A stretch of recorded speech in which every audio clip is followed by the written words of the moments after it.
In 79 AD, deep under Rome's loudest arena, a 19-year-old Dian girl named Sabina stood chained up in a pitch-black cell.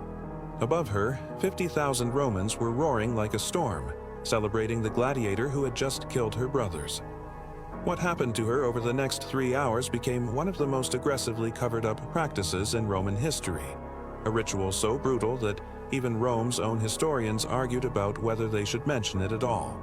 This is the story Roman senators tried to erase from the record, the so-called reward that could turn a victorious fighter into someone who could pretty much do whatever he wanted once those gates slammed shut.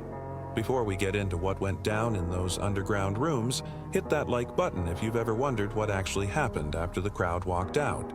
Subscribe, because once you hear this, you'll never look at ancient Rome the same way again. Drop a comment.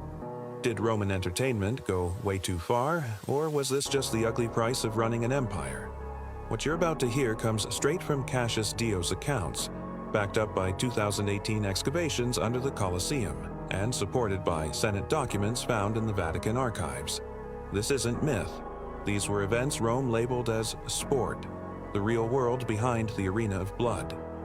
Across the empire in the 1st century AD, the Colosseum wasn't just a building. It was Rome's monument to domination. Finished only a year earlier in 80 AD, it was huge enough to swallow entire armies. The air always reeked of metal, sweat, and animal stench. And the sand covering the arena floor? It wasn't for decoration, it was there to soak up whatever poured out of dying fighters and wild beasts.